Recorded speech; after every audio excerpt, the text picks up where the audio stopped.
Hello दोस्तों, आप अभी जो स्क्रीन पर देख रहे हो ये कोई बिल्डिंग नहीं है, ये कोई ऑयल रिग नहीं है, ये एक कंट्री है और इसका साइज लगभग एक फुटबॉल ग्राउंड जितना।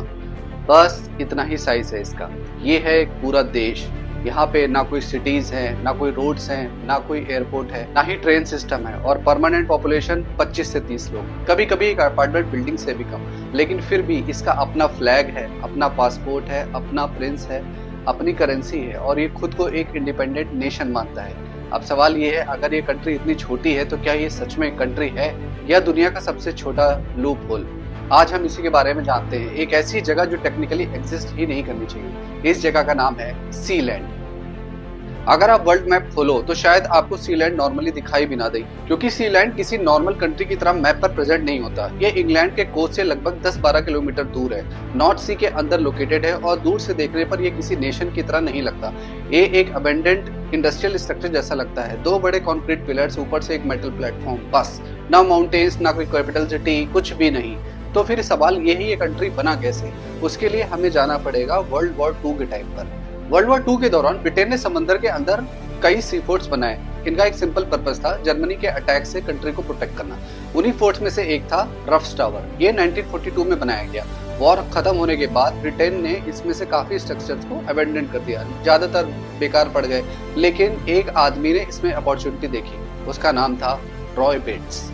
और जो उसने नेक्स्ट किया, उसने मॉडर्न हिस्ट्री की सबसे अजीब स्टोरीज में अपना नाम लिख दिया। 1960s में ब्रिटेन ने रेडियो स्टेशंस पर काफी रेस्ट्रिक्शंस थी। रॉय बेट्स फ्रीडम चाहता था, इसलिए उसने ऑफशोर रेडियो ब्रॉडकास्ट चलाने शुरू किए और फिर वो रफ्स टावर पर शिफ्ट हो गया। उस टाइम पर यह प्लेटफॉर्म ब्रिटिश टेरिटोरियल वाटर्स के बाहर था और तब रॉय के दिमाग में एक अनयूजुअल आइडिया आया, परमिशन मांगने की जगह क्यों ना अपना ही एक कंट्री बना लिया जाए।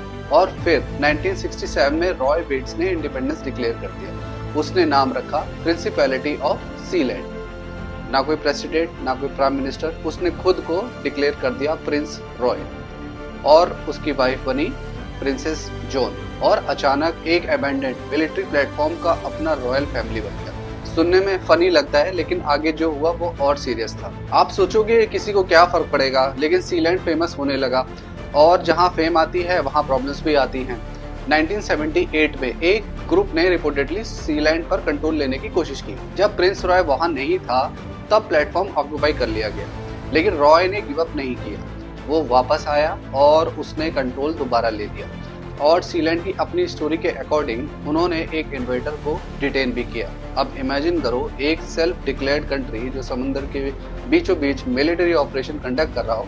मूवी जैसा लगता है, लेकिन इसी इंसिडेंट ने सीलैंड को और फेमस बना दिया और लोग पूछने लगे, रुक जाओ, क्या ये एक्चुअली रियल कंट्री बन सकता है? और यहाँ स्टोरी इंटरेस्टिंग हो जाती है। किसी भी कंट्री को बनने के लिए इंटरनेशनल रिकॉग्निशन बहुत इंपॉर्टेंट होता है। जनरली आपको चाहिए टेरिटरी, पॉपुलेशन, गवर्नमेंट और दूसरे कंट्रीज के साथ रिलेशंस।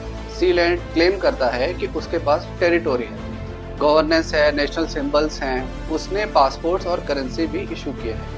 लेकिन लगभग कोई कंट्री ऑफिशियली सीलैंड को सॉवरेन नेशन नहीं मानता और वही सब कुछ चेंज कर देता है, क्योंकि रिकॉग्निशन के बिना आप एक स्ट्रेंज ग्रे जोन में आ जाते हो। ना प्रॉपरली कंट्री, ना उसको कम्प्लीटली इग्नोर किया गया। ये ऑलमोस्ट ऐसा लगता है जैसे रियल लाइफ एक्सपेरिमेंट। आखिर कंट्री बनने में जमीन कितनी इंपॉर्टेंट है और बिलीफ कितना। आज सीलैंड बहुत छोटा है, रेगुलर बेसिस पर बहुत कम लोग वहाँ रहते हैं, सप्लाईज बाहर से लानी पड़ती है, वेदर भी हार्श हो सकता है और परमानेंटली रहना इजी नहीं है। फिर भी आइडिया आज भी जिंदा है। लोग विजिट करते हैं, कलेक्टर्स सीलैंड के टाइटल्स खरीदते हैं और धीरे धीरे सीलैंड एक सिंबल बन गया, पावर का नहीं, इंडिपेंडेंस का, खुद के रूल्स बनाने का। चाहे पूरी दुनिया बोले ये इम्पॉसिबल है, तो फिर सीलैंड एक्चुअली है क्या? एक जोक, एक बिजनेस, एक भूला हुआ मिलिट्री प्लेटफॉर्म, या दुनिया का सबसे छोटा सपना? क्योंकि अगर एक फैमिली समंदर के बीच खड़ी होकर एक फ्लैग लगा सकती है और ये कह सकती है ये हमारा कंट्री है, तो शायद बॉर्डर्स उतने फिक्स्ड नहीं होते जितना हम सोचते हैं। सीलैंड हमें एक चीज सिखाता है, कभी कभी सबसे क्रेजी आइडियाज सर्वाइव कर जाते हैं। इसलिए नहीं कि दुनिया उन्हें एक्सेप्ट करती है, बल्कि इसलिए क्योंकि किसी ने बिलीव करना बंद नहीं किया। और अब मैं आपसे पूछना चाहता हूँ, अगर आपको चांस मिले तो क्या आप अपना खुद का कंट्री बनाओगे? कमेंट करके ज़रूर बताना। तो कैसा लगा दोस्तों आपको ये वीडियो? आई होप आपको ये पसंद आया हो। प्लीज़ मेरे चैनल को लाइक, शेयर और सब्सक्राइब करना। मैं मिलता हूँ आपसे नेक्स्ट वीडियो में। Thank you, bye bye.